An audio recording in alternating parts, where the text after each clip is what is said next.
Good afternoon. Hello, I'm Julie Decker, President and CEO of the FSU Alumni Association, and we are delighted to welcome you to today's special edition of our Webinar Wednesday series as we discuss American democracy in action and our tradition of representative government. We are honored to host our esteemed moderator and panelists and some of FSU's best faculty who are here today to answer your questions and explain what happens next in our election process. As you're watching, I encourage you to submit any questions you have for our panelists using the Q&A feature at the bottom of your screen. We'd like to thank the College of Social Sciences and Public Policy, the Institute of Politics at FSU, the LeRoy Collins Institute, Academic Affairs, and the Division of Student Affairs. Now, I'd like to introduce our moderator for today's webinar, Dr. Tim Chapin, Dean of the College of Social Sciences and Public Policy, and Professor of Urban and Regional Planning at Florida State University. Dr. Chapin, thank you so much for being here today. Thank you, Julie. It's a real pleasure to moderate this event today. It's interesting times we're living through and a very exciting week. To my mind, this is exactly the type of event that FSU likes to bring to its community. We're going to be relying upon the insights of some great scholars and thinkers within the university to help us understand where things currently stand regarding the 2020 elections. Again, I'm Tim Chapin. I have the great pleasure to be the Dean of the College of Social Sciences and Public Policy. I wanted to sort of set a little bit of the ground rules, and I'm going to introduce our panelists, and we're going to dive right into our discussion. First of all, I want to make it clear to everyone attending out there that today is, to my mind, a celebration of American democracy. It's messy, it's complicated, it's a little scary sometimes, but this is oftentimes the way democracy works. We're letting a lot of voices be heard, and there are contested outcomes, and a lot of what we're seeing, frankly, is normal, and we'll hear more about that today. So I would urge us to think of today as a celebration of what makes the nation great and how we think about transitions of power or continuation of power for those that are in government. In terms of the ground rules, what we are presenting to you today is a nonpartisan take on where things stand. So we're not here to talk about individuals and their views. We're not here to advocate for certain candidates. That's not what this is about. This is a what's next event. What do we know right now, and what do we see in the near future? Again, we're going to be welcoming your questions. I'm going to observe. We will probably get more questions than we can answer. I will do my best I can to get through those as quickly as I can. So, with no further ado, let me actually do the more important work of really introducing and beginning the discussion with our great set of panelists. First up, let me introduce Dr. Brad Keil. Dr. Keil is the Outreach Director for the Institute of Politics at Florida State University and is also the Director of the Masters of Applied American Politics and Policy program in the College of Social Sciences and Public Policy. Dr. Keil, thank you for joining us today. Next up, Professor Nat Stern. Professor Stern teaches constitutional law, American legal history, and Supreme Court role-playing seminar, and serves as a faculty advisor and coach to Florida State's law moot court team. Professor Stern, thank you for joining us as well. And last on in our docket today is a dear friend of mine, Dr. Carol Weissert, who is the director of the Collins Institute and also the LeRoy Collins Eminent Scholar Chair and Professor of Political Science at Florida State University, and someone that is called upon routinely to speak about Florida and national politics. Dr. Weissert, good to see you as always. Thank you, Dean Chapin.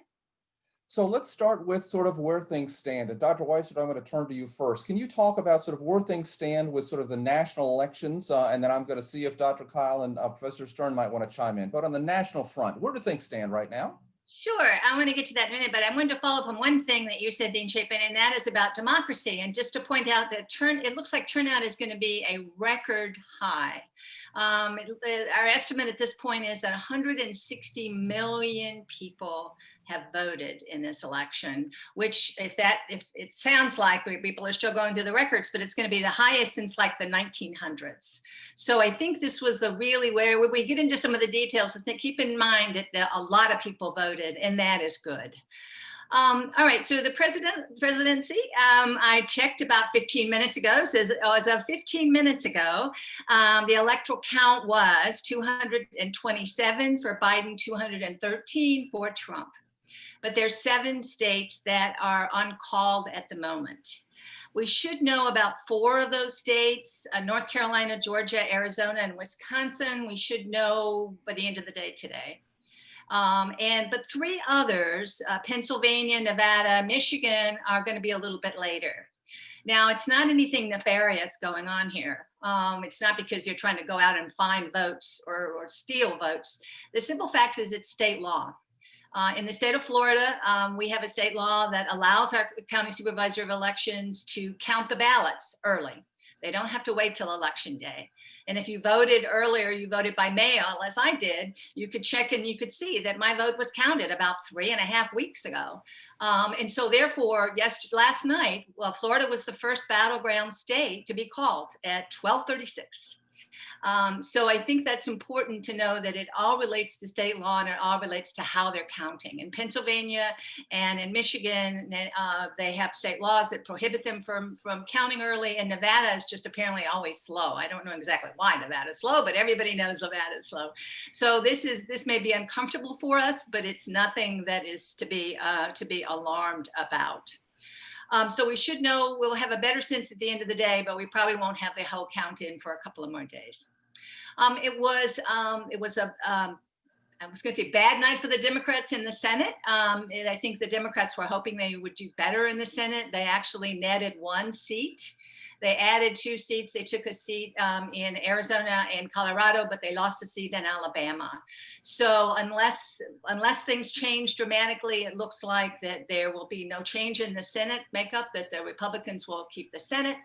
And the House, surprisingly, for a lot of pundits, did not have a blue wave. And in fact, the Republicans picked up around a dozen or so seats. We're not sure on how many.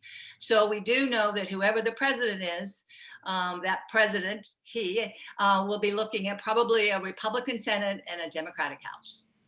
Great, thank you, Dr. Weissert. Dr. Collins, let me ask you about the state of Florida and the election night for the statewide races, amendments, anything you want to comment on there, please? Sure, and you know, we did, Florida, of course, made an impact there with the congressional races that Dr. Weissert referenced as well. We did not have a Senate seat up. We have Senator Rubio will be presumably defending his seat in the next 2-year cycle, so 2022. And then Rick Scott in 2024. But over on the House side, Carol mentioned that the Republicans did pick up some seats overall for that, though we do expect the Democrats to retain the majority. 2 of those incumbent Democrats from Florida lost their seats. We knew they were going to be competitive races, but they did flip based on the other voting that you saw in Florida from the presidential level down to the state level. That was significant as well in our U.S. House of Representatives. But the landscape across the state, as far as the state House and the state Senate goes, is really a status quo. So it was an affirming election for the Republicans that have been in power for quite some time. They will go into this next session, which will start March 2nd of next year. They'll come back for some committee work in early January. But they in the House, they will maintain the majority there, Republicans, as well as in the Senate. We did have a hotly contested Senate race up here in the Panhandle in District 3, which was won by our local rep, who now is the state senator, Loran Ausley, which was very, very close race for that. But generally, the Republicans, the status quo moves forward for the party control as we go into that. Dean Chapin, you mentioned a couple of the amendments, and there were a lot of them on the ballot. Everybody remembers 2 years ago when we had many blended amendments for it. So just wanted to go down there. Some surprises I expect. Just a reminder for everyone that there's a high threshold here for these amendments that go on the ballot in Florida, 60%, which is a relatively high threshold to meet. We did get the minimum wage, which was Amendment 2, that did pass for that. What that will do is incrementally take our minimum wage and raise that all the way up to $15 in 2026. So we'll start out at $10 in 2021 and then move forward with a $1 increase from there. Our legislature is going to weigh in on how to implement that amendment, but that did pass for that. That will affect about 2.5 million Floridians, so significant impact there. And just very quickly, the other amendments, we did have some other ones that passed as well. We had just a couple that went through on requiring citizenship to vote, which is a very clear, small amendment, and then a couple tax related on the homestead tax and then some veterans property tax discount. One of the things that we really note is what didn't pass, what didn't meet that threshold, and they were significant. One would have implemented a top 2 primary system in Florida. Florida is one of only 9 states out there that has closed primaries. So you only get to vote in your party's primary. This would have dramatically shifted the landscape were it to pass, and we can expect it to come back in 2 years. We look for ways that Democrats and Republicans may agree with one another. And I will tell you, both parties were against this amendment and both parties got their way for that. Very good. Thank you, Dr. Kyle. Professor Stern, you're our elections expert. I wonder if you have some thoughts about sort of the process to date, not so much moving forward in terms of possible challenges, but any observations you have about from the law side and the legal aspect of the elections process to date. Sure. I guess I would elaborate on your emphasis that this is actually a time for celebration, and Dr. Weissert's comment that there's nothing unusual about this. Obviously, it's an extremely unusual situation, but each state has well-established procedures in place. This is not their first rodeo. This situation may be different from anything we've encountered before exactly, but we've been down more unusual roads than this. And I'm sure everyone here can recall the 2000 Bush v. Gore episode, in which, yes, there was a lot of noise, and it was at one level, as I believe Dr. Weissert characterized it, messy. But on the other hand, at this stage, maybe we'll get to a little expectation later in this webinar. But at this stage, I think that the processes are proceeding as they're supposed to. And I would, just to put this in perspective, note that what makes the United States different from most advanced democracies is the localization of the tabulation of the votes and the rules set for carrying out elections. It's much more centralized in most other democracies. And so that's what largely accounts for the variations in the speed or slowness with which these election results are being tabulated. Very good. Thank you, Professor Stern. Let me turn it over to the panel more generally and ask you to talk about sort of what's the title of this webinar is "What's Next?" What is next? What's the process moving forward? Dr. Weissert, I'm going to go back to you and ask, what is the process here? You mentioned towards the end of the week, or maybe later today, we'll have more information. Can you explain for our attendees sort of how these things work, sort of moving forward across the nation? Sure. Well, this is the first one. We got about 10 minutes before we got into the Electoral College, but we do have an Electoral College, and this is really the key component here, because we don't have a direct election. We don't have a popular election for president. So what's going to happen is that the states then have their Electoral College votes are the number of their House members plus their 2 senators. And in most states, not in all states, in 48 states, they are cast by those electoral votes go to the candidate that wins by 1 vote. So it's a winner-take-all system, and that's why that's why we're looking so carefully at these close states, because as was mentioned in the 2000 election, we had 27 electoral college votes in Florida at the time, and George W. Bush won by 537 votes, but he got all 27 electoral college votes. So we have to wait, and answer your question, we have to wait and see what the state results are and where the Electoral College votes are going to go. And then what happens is that the electors actually meet. They meet in Tallahassee in December. It'll be their 2 slates. It'll be the Republican slate of electors who will come and cast their 29 electoral votes for Donald Trump. Then it's sent to the Congress, and they open it up, and then they count the votes again in the Congress, and it becomes official. Outstanding. Very good. Very good. Professor Stern, can you talk about sort of the process moving forward a bit from the legal perspective? I know that there are discussions about possible challenges about votes and ballots, and I'm wondering if you might give us a bit of your expertise about how that moves forward, how that works. Well, notwithstanding the magnitude of the stakes here, they will proceed to the extent lawsuits are instituted, and it appears that that's just about inevitable in this case. They will proceed as lawsuits do. There will be a complaint filed, there will be briefs filed, there will be arguments heard. Again, this is not on all fours with Bush v. Gore, but it does offer some guidance. I mean, again, we had an extraordinary situation there that I think no one anticipated, and yet the legal process was able to sort it out. If I might, if it wouldn't be inappropriate this time, I'd like to focus on Pennsylvania as an example of how the legal process could, and again, I won't pretend to be a prognosticator, but I'm guessing probably will play out, or at least in one scenario, is that there you had the unusual situation where state law provided for counting, at least under one plausible construction of it, counting only those ballots that had been received by election day, but then the state Supreme Court, construing the Pennsylvania Constitution, extended that because of COVID conditions by 3 days. So I could, readily imagine that the party that was dissatisfied with results by tabulating all of those extra votes would bring a suit challenging the validity of those votes. And that would initially occur, well, it could occur either in state court, no, more likely though, much more likely in federal court, since it would be federal law that would be the basis of the challenge. And that would, as in Bush v. Gore, likely, I would suppose, eventually find its way to the United States Supreme Court.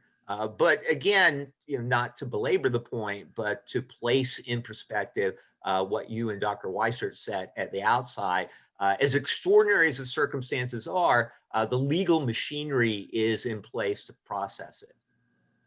Professor Stern, I'm going to go back to you real quick and have you speak about, there were some challenges prior to the election day about the counting of ballots, the acceptance of ballots. Can you talk a little bit about the role, at what point the federal courts get involved versus state courts, maybe, if you could speak to that a bit, please. Sure. So, and again, I'll just use Pennsylvania as a template, but this could apply in variations to other states as well. In Pennsylvania, as I said, the Pennsylvania Supreme Court construed state law to extend the tabulation of ballots to those that arrived within 3 days after election day. So if someone upset with the results of that wanted to challenge that and had standing to challenge that, as President Trump, if it turned out to be him, were the party bringing the challenge, it would, as I indicated a few minutes ago, in all likelihood be brought in federal court, because the nature of the claim would be that the state law had violated a provision of the federal Constitution. There are several possibilities for that. And also, and I don't want to get too much into the weeds of constitutional doctrine here, but this may play a very prominent role in this election. Traditionally, the United States Supreme Court has not second-guessed state Supreme Courts on state Supreme Court's construction of their own laws. But there have been indications recently from several justices of the court that in a situation like Pennsylvania, they would be willing to examine with a close and maybe even skeptical eye the Pennsylvania Supreme Court's or other state Supreme Court's interpretation of their own law and overturn it if they found it egregious. Very good. Thank you, Professor Stern. I'm going to keep us moving. Dr. Kyle, I want to turn to you and ask a question that a lot of people ask, and that is, why on earth does it take so long to get results out of some of these states? We've heard hints at that, and why this year does it seem particularly problematic? Can you talk about sort of the ballot process, the ballot counting process, and some of the challenges, the regular and some of the unique challenges of this year, please? Sure. A couple dynamics at play here, of course. One is when elections are close, it just takes longer because we know how many outstanding ballots there are that have been submitted but not yet counted. if a race, the distance between the two candidates, it's insurmountable, then these issues don't come up. Then we're able to move forward to the process, make sure everything's counted correctly, and then move forward with that to get it certified. So that is one of the key dynamics here in these states that you're seeing today, is that the margins are just so close. So it will take time to be thorough for that. The other dynamic, of course, is the COVID, and COVID really flipped the script on every campaign manager running a race here as far as where they were going to focus, what work they would do in the precincts, and really the entire structure of campaigns we've seen, not just with presidency, but at all levels, where they had to really figure out where to focus in those different areas with promoting things like absentee ballots, early voting, the mail-in ballots that were there as well. So I understand Pennsylvania, again, is a great example and can be talked about quite a bit, I think, today and the following days. Is, you know, over 1 million ballots out there that were had not been counted as of yesterday morning as they went in, that were mail-in type or absentee type as well. So I think the whole function and dynamic of the way these have come in. And then the other one, of course, is just the large volume. We always get higher turnout during presidential years. And of course, we saw record turnout for this election as well. So those are some of the things that are happening. I want to speak about Florida here just real briefly. And when we think about that, I know there are a lot of folks that are glad that the headline story is not about Florida today in particular and the vote counting, but we've been through quite a bit in the 20 years since Bush v. Gore. We've learned a lot of lessons. Now, we do have that system here in Florida where it's down at the county level, 67 county supervisors of election. We now have paper backup ballots that come in very, very handy. And just to remind everyone, it didn't come into play with the election yesterday for Florida, but just go back 24 months. The 2018 election, we had 4 statewide races that ended up having to go into this automatic recount. By state law, it was less than a percentage. So they ran those through, again, those paper ballots to validate them and verify them. It took a little bit of time, a few days on that, but it should give all of us a lot of confidence that when we're able to do that, we can validate it, we can verify it, and it does take time. But we see the results from Florida from 2018, the system works. Outstanding, outstanding. Dr. Weissert, you and I have talked many times about Florida and its politics. What surprised you about Florida and its elections, if anything? Maybe this was as you were expecting, but the Florida races and the amendments, any surprises for you?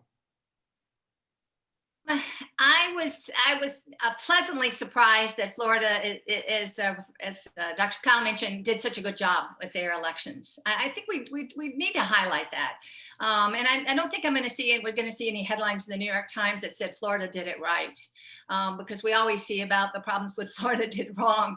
But I really think that the supervisor elections, everybody did a great job. And I think to have the 3rd largest state in the country called that early, I guess it was early morning hours today, but still, and then as far as I know, it went pretty smoothly. And I think that's really a tribute to our county supervisors and state leadership here, because the legislature did allow the counting of the votes early, which is something the state supervisor for the elections really wanted.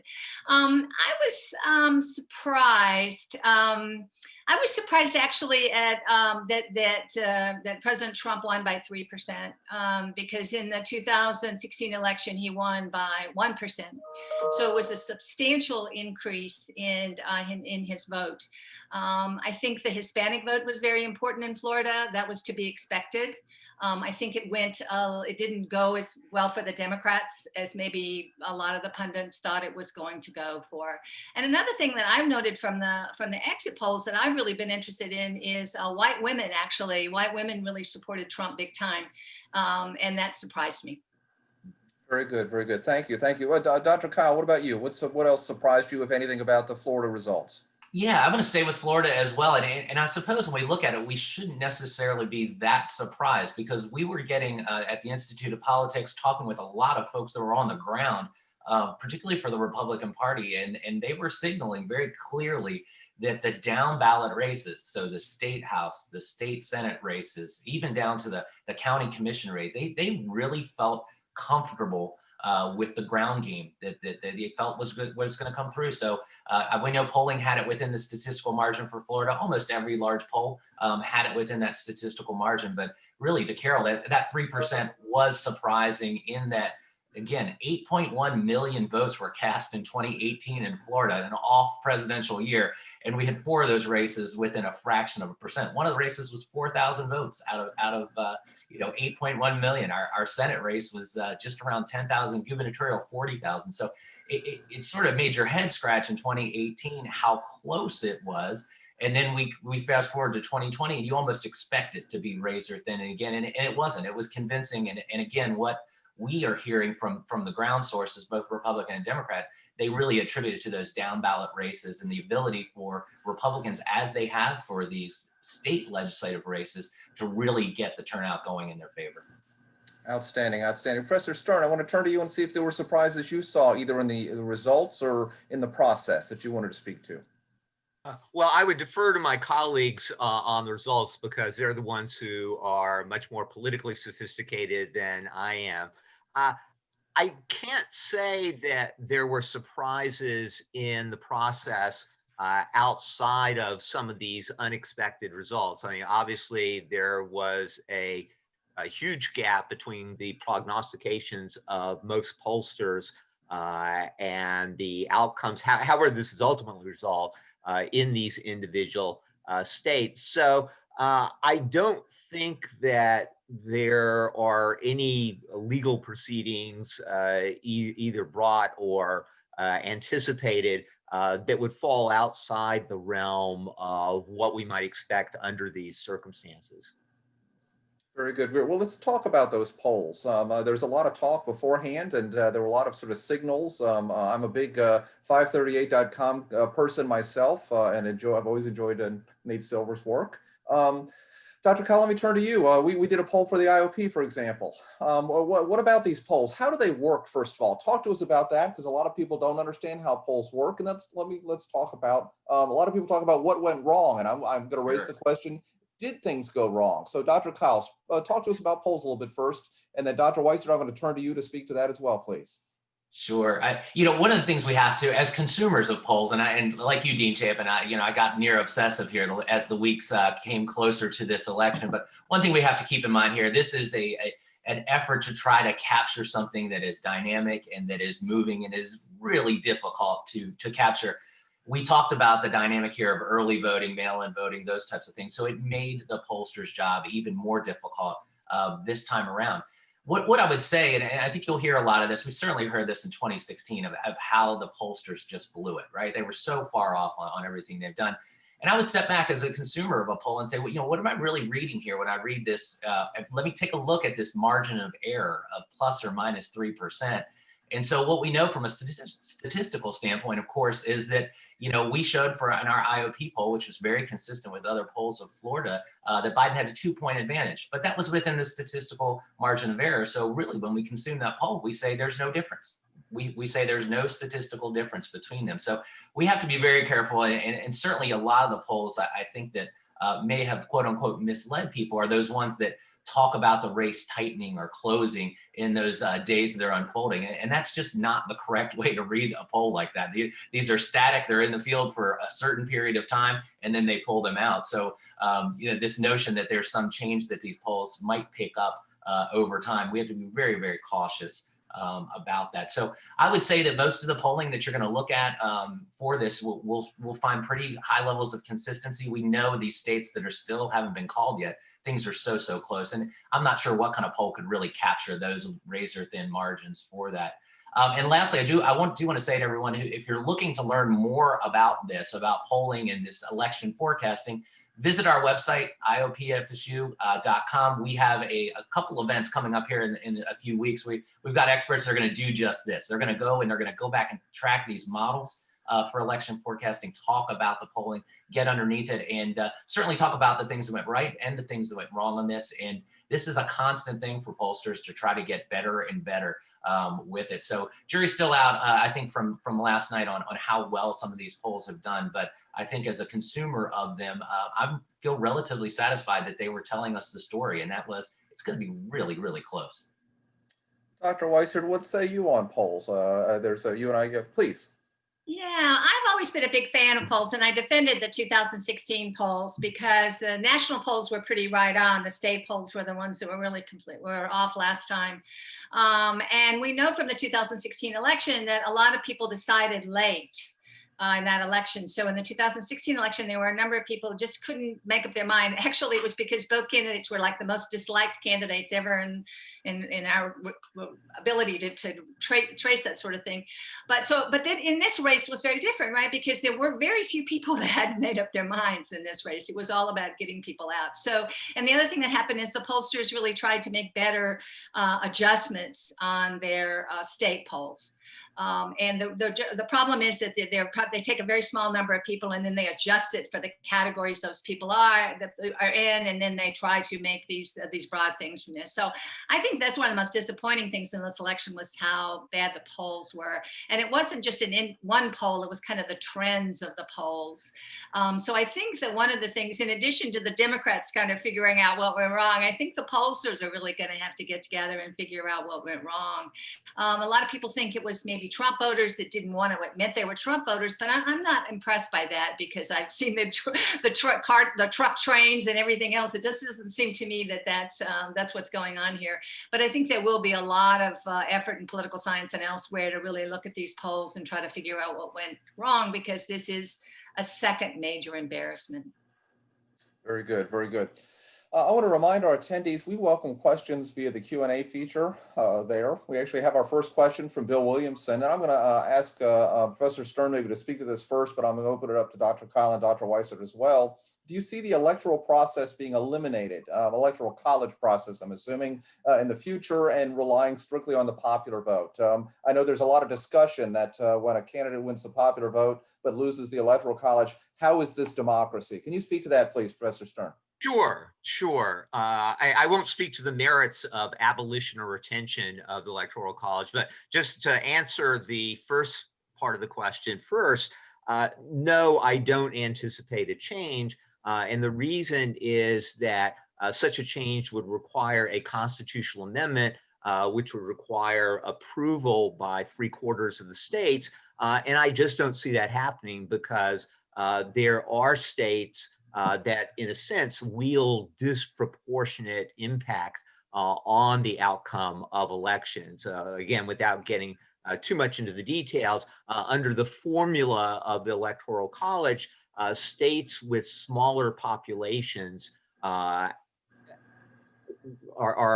given a disproportionate amount of weight in the Electoral College, and so it would require the approval of those very states, or at least a substantial number of them, in order to change the current system. As far as whether this represents democracy, obviously there are a multitude of definitions of democracy. Obviously, this conflicts with one popular notion of democracy, which is rule by the majority.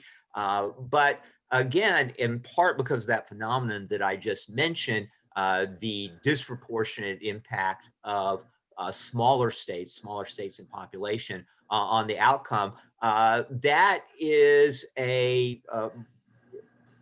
simply a significant possibility, a significant outcome that one might expect. And in fact, it's happened any number of times in our country, going all the way back to 1876, and then 1888, and 2000, of course, we remember, and we remember even more vividly 2016, where the winner of the popular vote did not win the election. And as I said, as a matter of the merits, whether this is an ideal system, one could debate that endlessly. But I don't think that, whatever its drawbacks, that one could say fairly that it fundamentally contradicts democracy. It may not be the ideal form of democracy, but I think that, among countries that are acknowledged to be democracies, we fall well within the mainstream. Very good. Dr. Weissert, well, you've been a student and expert on politics. What's your sense of the future of the Electoral College? Is any possible momentum there? Actually, there is. If indeed that Joe Biden wins the popular vote and President Trump is reelected, it'll be the third time in 20 years that we would have had a electoral college winner who was not the popular vote winner. There's something called national popular vote that's been around for about, well, actually since 2000, but it's gotten a lot of steam. And I think there'll be a lot more interest in that if this is the third time. And basically this is an interstate compact. So under this, the states join this interstate compact and they agree to cast their state's electoral college vote for the national popular vote winner, not for the winner of the electoral votes in their state. So this would be a way to get around Professor Stern's correct assessment that it's not going to happen as a constitutional amendment. So you would keep the U.S. Constitution, but you would have the states really adopting these state laws that would put in place this interstate compact and get around the Electoral College. And right now they have, I think, 200 or something like that. The states have signed on to around 170 or 200 Electoral College votes, and it would not go into effect until they get the 270 that they need. But this is something that is out there. There's a lot of push for it. The state of Florida has not considered it, and we have a lot of political reasons why that states wouldn't like that, but it is a mechanism. The other one is what Maine and Nebraska do, and that is instead of giving all of their electoral college vote to the winner, they split it up by congressional district. And so they allocate by congressional district, and then the candidate who wins the popular vote in that state gets the 2 Senate votes. So it's a way to, instead of having a winner take all, when one state, one candidate wins everything with just a few votes, it's a more proportional kind of allocation. And so there's a little bit of interest on that. And the key thing there is that both of these things can be done at the state level, and they don't require a constitutional amendment. Interesting. Fascinating. Dr. Kyle, what's your take on the Electoral College question? Well, I think Dr. Weisert's right on target there. Some of these state-based initiatives are much more likely for the reforms, but I would also look, one of the things that you could argue, certainly is that, if you're in a state that's not necessarily competitive on the presidential level, which 40 out of the 50 really weren't this time, right? You would think that would lower turnout. And we simply didn't see that. We're seeing record high turnout there. So I think what all this means is we still have that interest. And perhaps since the year 2000, more folks are aware of the Electoral College and are aware of the rules of the game. The campaigns are run to win the Electoral College, not to win the popular vote that's out there. And so I think the high turnout that you've seen in the last couple of elections, I think speaks to people being aware of that and people being engaged with it moving forward. So I think that it will be around to stay. And I do think that there will be efforts at the state level, perhaps, to make some adjustments. But I think it's something that candidates and parties are used to and can live with. Very good. We've got a few questions that are coming in about getting back to the poll issue. And Dr. Collins, I'm going to go back to you on this one to start. Does the reliability of polls, does it suffer because of people not answering their phone, robocalls scaring people off? What about the polling process that might undermine the quality of those polls? Is there truth in that assertion? Sure. And polling obviously has gotten much more difficult as technology and communication has changed for people. No landlines for a lot of houses, et cetera. One of the things we always come across in the world of polling, you'll hear someone say, well, I don't believe polls. I've never been asked to take part in a poll. Right. So it's an anecdotal thing. These things can't be real. They don't actually imagine that someone would spend 15 minutes engaging with a pollster to give them their opinion. But we do see pollsters being very sophisticated in their targeting. Dr. Weissert spoke earlier about the way in which they're trying to rebalance these polls, make sure that they've got the right characteristics. So we've got the representation in the polling. They try to get them in and out of the field as quickly as they can as well, but it's difficult to identify folks. A lot of this is done via the internet now, via your cell phone, via those connections. But I would tell you that the polling firms themselves have gotten much more sophisticated. There's much more money into polling now than there was 15 or 20 years ago, both from the campaigns themselves, as well as other entities that are really trying to capture and figure out what will happen in this election. So I do think, that the process for this continues to be exceptionally difficult. Some folks would say, you know, there might be deceptive practices on the people that are actually responding to these to try to throw the pollsters up. I know that there are mechanisms they have in place to try to wade through those. And we do know that pollsters, many of them, the reputable ones, of course, won't publish a poll if they find their results just don't meet the face validity. So if they get something that they know just it may be an anomaly in that, they will withhold that information and try to re-poll with a better angle on those. Let me ask Dr. Weissert about social media. A graduate of the College of Social Sciences and Public Policy, a friend of the university and a leader within the Alumni Association, Dan Berger, asks about social media and its role in elections. Is social media a good or a bad thing? I suspect we could spend weeks and weeks talking about that. But Dr. Weissert, if you could speak to the role of social media in modern day elections and this election. Yeah, I think it was very important. I really do. I think it's a way of providing information and sometimes misinformation out to people. I think that it played a role. I think it played a role in Florida, in particularly in the Hispanic population in South Florida. There was a lot of information that was across social media about Biden's socialist tendencies and a variety of other kinds of things. And I'm sure the Democrats did the same thing, but it comes up with that example. Yeah, and it's interesting because it's clearly very important. Political scientists are still trying to get our hands around this issue because it's hard to do because of the tweets and retweets and a variety of other kinds of things. We do know some things, and I think one of the more troubling things is that we know that that lies, I was trying to think of another word, but let's just say misinformation is passed along faster than the truth. Okay, and I think Machiavelli would have had something to say about that, and he came pretty close to it.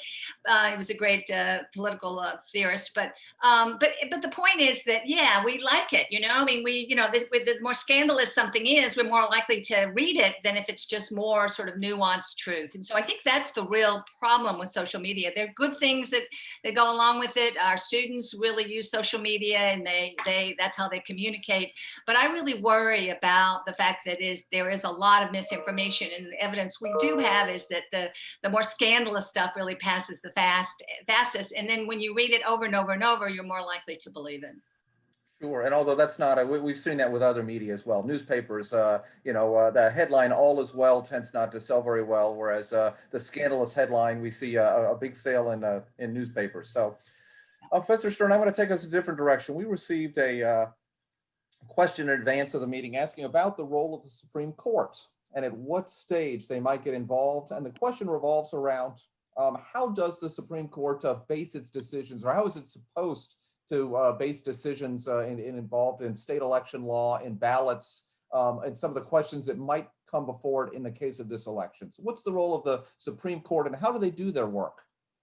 Sure. I would go back a bit to what I was saying before about the grounds for challenging a result, for example, in Pennsylvania, but it could be any of these states. Ordinarily, the Supreme Court would, in considering an issue, say one arising out of a dispute over the ways in which ballots were tabulated, look to federal grounds. So, for example, the Elections Clause of the Constitution.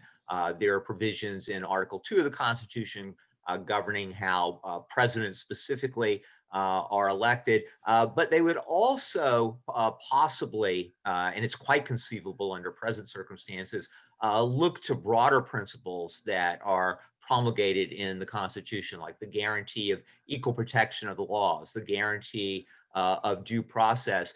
And the court, frankly, has enormous latitude in deciding the grounds on which it's going to base a decision. So, for example, again, if I may recur to Bush v. Gore, the grounds on which a majority of the court agreed that case should be resolved was a theory of equal protection that not only had appeared in no precedent of the court, but even President Bush's legal team had not really strenuously advanced. It was kind of a secondary argument. So without being too crass, essentially I would say that the Supreme Court can decide a case on any grounds that it finds persuasive. And Justice Robert Jackson once said, we're not final because we're infallible because we're final.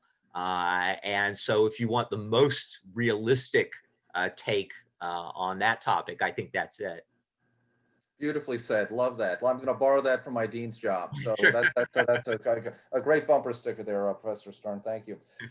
We've got an interesting question from Brian Fiore about the rise or the prospects of more parties in the American system. We're dominated by two parties. There are a lot of people that the parties certainly love being certainly the setup that way. So Dr. Weissert, let me talk to you first, and then Dr. Kyle, you're on deck here about the prospects for a multi-party system in America. Is there any movement towards that? What do you see next in terms of our party system?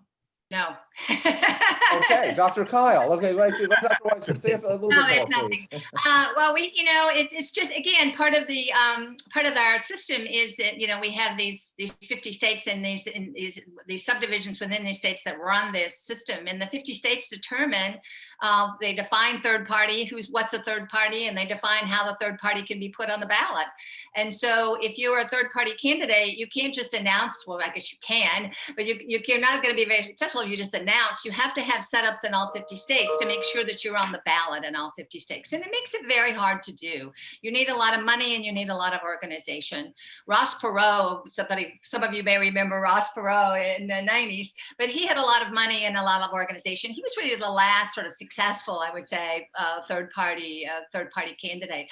I have often wondered, it seems to me that the way that if I was going to advise a third party, I would have them start at the state legislative level or the county level. Well, we don't see that much. Out of the 7,600 plus state legislators in this country, there are only just, I would say, maybe 40 that are third party, and they tend to be like Green Party every now and then. But I think that's what that to me would be the future, to have these third parties say, well, let's get into the state legislatures, and a Green Party would make a lot of sense to me in Florida and other kinds of places.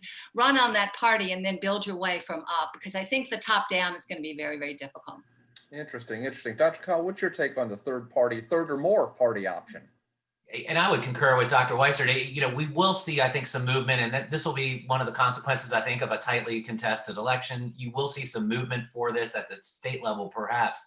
I want to tie this back to something we talked about earlier. There was an amendment on the ballot that failed in Florida. It didn't meet the 60 threshold, but it more than likely will be back for the next election, that would reform our closed primary system, where you can only vote within your party to the top two. And then those top two within the primary would then go on for the general election.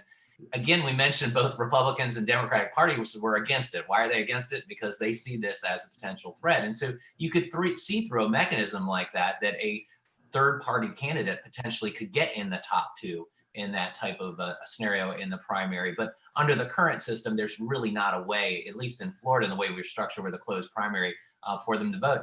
In fact, what you see here in Florida with our voter registration, it's about a third. Republicans a third, Democrats a third. And then we have this large chunk, about a third are non-party affiliates. And what that means is, in our closed primary system, they don't participate. They're not allowed to participate in that. So I do see the top two potential as a reform that would provide an avenue for third parties to move forward. Here we're talking at of course, the state level. There's not much of an appetite for it up in DC, a third party. We do have some folks that are independents there, but I think the money and the structure of those races just makes it very, very difficult to envision any type of a organized third party making their mark in the U.S. Congress. So, Dr. Kyle, I'm going to go back to you real quick and ask, what are the consequences of the NPAs, the independents, not having a say at the primary stage? What does it mean for the types of candidates we get based upon the evidence we have from the field of political science? Yeah, really interesting. And the IOP, the Institute of Politics at FSU, has taken a look at this, and we're going to continue to, particularly as it relates to this election, is, with this top two primary system, what does that bring you as far as candidate quality, the ideology of the candidates? One of the arguments for this type of top two candidate structure is that you would get less polarizing candidates. So what happens with our current system in the closed primary? We know that in the primaries that the folks that are more ideologically tied to the party are going to come out and vote. So what that means is, in the Republican primary, the candidate really has to go to the right on their issues and their organization to win that primary. Same thing on the Democratic side. You get candidates that are more to the left on the ideological spectrum, simply for the fact that the voters that come in for those primaries are going to be more ideologically tied out there. And so this was something that the folks that were promoting this top two primary system in Florida, this was their main argument, that you would get less polarizing candidates, more moderation of your candidates that would run in the general election.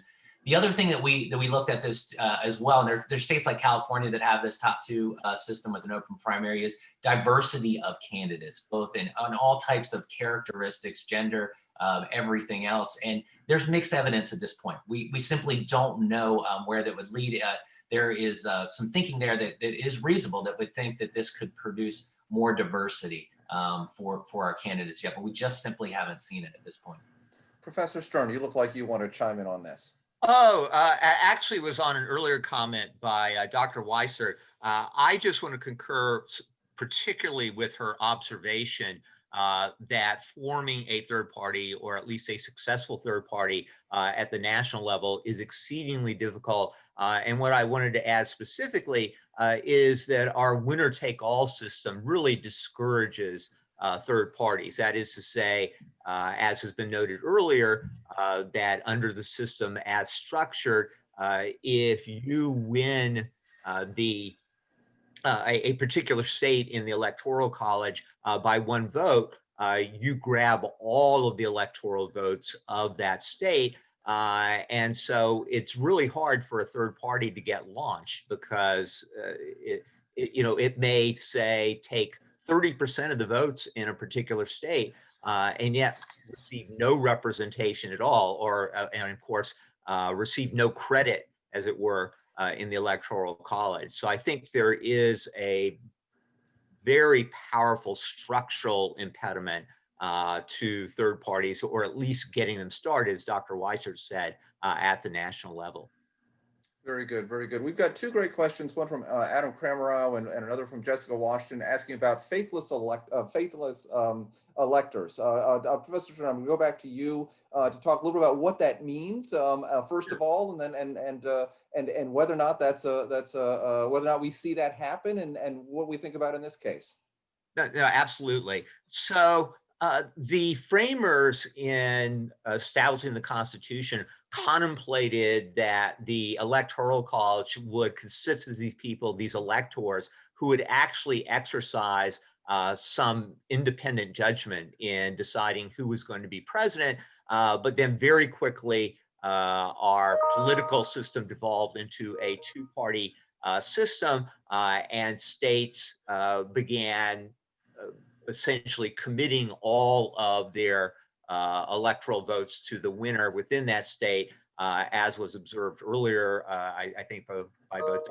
Kyle and Dr. Weissert. You have a couple of states where that's not true, but generally it is true. But as far as the Constitution is concerned, the electors are not required to vote for the candidate who received the most votes in that state. And that person, should there be such a person, and from time to time there have been, they've never made a difference, a decisive difference in elections, but there have been these people, as Dean Chapin referred to them, these faithless electors. That is to say, those who violated their pledge to vote for the winner in that state. And whoever posed that question posed a very timely question, because just this year, the United States Supreme Court, and it seems sort of late in the day to do so, or it's surprisingly late historically, but the court did rule unanimously that a state could force its electors to adhere to their agreement to vote for the candidate who took that state by obtaining the most votes in that state. Fascinating, fascinating. Dr. Weissert, it looked like you wanted to chime in on that. I was going to just add to that briefly.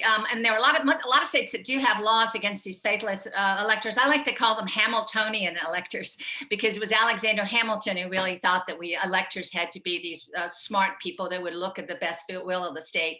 But in the 2016 election, I think there were 6 faithless electors, and they were the part of this lawsuit that Professor Stern's talking about.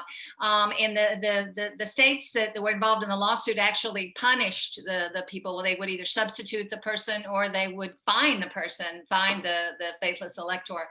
Florida has a faithless elector law, but it does not have any kind of penalty for it, as do many states. So I think that's important to say that it, and it doesn't happen much. I mean, this was 6, and that was kind of an extraordinary election. Interesting, interesting. We've got only a few minutes left. I've got one last question, then I'm going to turn it to each of you for a final comment. But my question is, there's a lot of anxiety right now. There's a lot of concern about, am I getting the right information, accurate information? Dr. Weissert hinted at, and we wrestle with the misinformation out there in the world. I'm interested to hear where you seek your information on the current data, on where things are headed. What are your trusted sources of information? I'm sure each of you could go on and on, but I'm going to ask you to do 1 or 2 of your very favorites. Dr. Kyle, I'm going to tap you first, please. Sure. I think in this world we're living, particularly with political information, there's a lot of binary thinking here that goes on. And so, I'd encourage folks to look past that. I think you'll find that helps ease the anxiety for this. Certainly a high stakes election. I don't know how the presidential race will play out here. Hopefully we'll know here in the next several days with it, but about half the country will be disappointed for it. And then the other half will probably be nervous as well. So I think, informing yourself and moving away from the binary thinking is a great way to do that. For me personally, I don't spend a lot of time on broadcast media, television, that type of thing. I try to really differentiate, and I would encourage everyone else, understand if you're listening to political reporting or political commentary. There are big significant differences out there as well. And as a consumer of media out there, whether it's social media, broadcast media, or print media, I think understanding that will be very helpful for you. I know it does for me. I've caught myself several times, really trying to challenge what it is I'm consuming. Is this just commentary here, or is it, fact that I'm looking at? For me, I visit different newspapers during the day. I have some subscriptions to them. I will read the Wall Street Journal and then the Washington Post. Some would say one has a left bent, a right bent. If I think by consuming 2 different sources that potentially have a bend to them, you can find your own way through those as well. I also like to dig deeper on policy. I think a lot of times we just get the bullet points from our elected officials. And for me, I find a lot of my anxiety is eased by diving deeply into an issue that I care about, like healthcare or the environment or things like that, and really spending the time on it. Then you become very, very informed. And for me, that's a tactic that I use quite a bit. Outstanding, outstanding. Professor Stern, what about you? Where do you turn to for your information? Well, specifically, I would echo part of what Dr. Kyle said, which is to say, I also look to well-established media and media institutions. And so my balance is between the New York Times and the Wall Street Journal. And I will just say generally, as someone with a legal background who is immersed in law, one of the things we emphasize in law is evidence. And so, as Dr. Kyle was saying, it's so important to distinguish between commentary or opinion on the one hand and documented facts on the other. And I do find that the, again, nationally established media that at least originated in print, like the Washington Post, like New York Times, like the Wall Street Journal, are fairly transparent about the foundation for whatever factual assertions they're putting forth. Outstanding. Dr. Weissert, what about you? Anything to add in terms of sources or thoughts? Yeah, I would recommend something called The Monkey Cage, which used to be published by the Washington Post, is now still loosely associated with the Washington Post, but is kind of separate. It's called The Monkey Cage, and it's written by political scientists. So if you want to know, what about faithless electors? If you want to know what about there'll be a whole slew of things after this election. But I really like it. It's not skewed. It's part of the political science kind of approach to get some of information out, and it's really written. It's short, and it oftentimes it connects to the article itself that's been published. So there's a real linkage there. So I would really encourage people to check that out. The second thing that's related is something called called The Conversation, and it is also a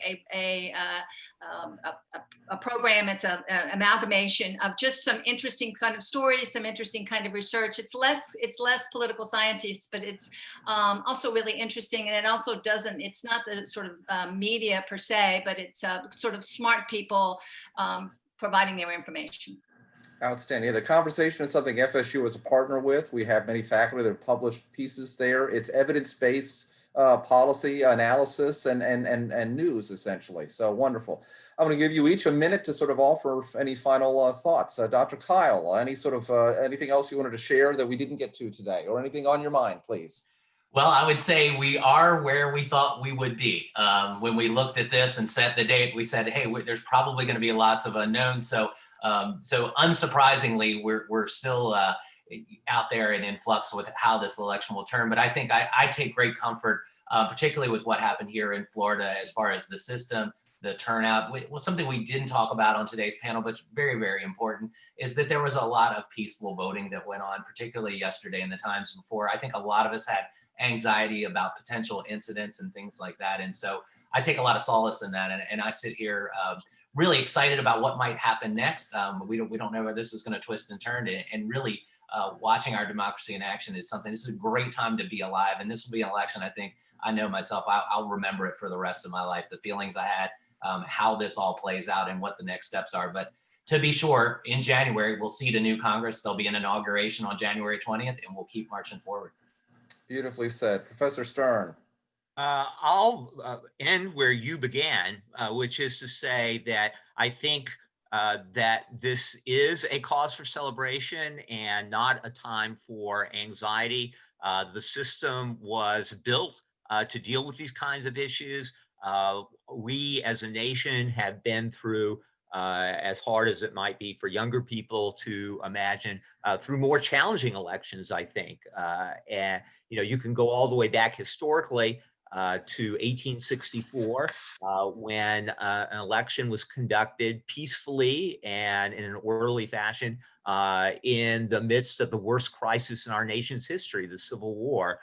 So I would take much solace from that. Wonderful, wonderful. Dr. Weissert. Well, I want to spend my minute to mention something that we haven't talked about, and I think it is a positive factor, and that is the role of money didn't matter that much in the presidential election this year, and that's really surprising. Now, there have been cases in the past where somebody put a lot of money in an election and didn't win, but I think in this race there were a number of Senate races, the presidential races in a number of states, where there was a lot of money put into the race and that candidate didn't win. And I think that's another one of the things that the pundits are going to be looking at in the past. But in some sense, it's good news, right? Because you can't buy elections. Love it. I tell you, what an optimistic bunch today, and there's much to be optimistic about. Dr. Kyle, Professor Stern, Dr. Weissert, thank you for your expertise and your insights. To those of you that have joined us today, we appreciate you hearing from us. Please stay involved, get involved, continue to vote when given that option. Believe in the American democracy, because it's a remarkable, powerful, and wonderful thing. Be well and stay well. Thanks to our friends at the Alumni Association. Thanks to the IOP at FSU. Thanks to the Collins Institute. And thank you to the College of Law. Be well, stay tuned, and we will see you in a future webinar, maybe to talk about what's next in Congress and in policy in Florida and the nation. Thank you and good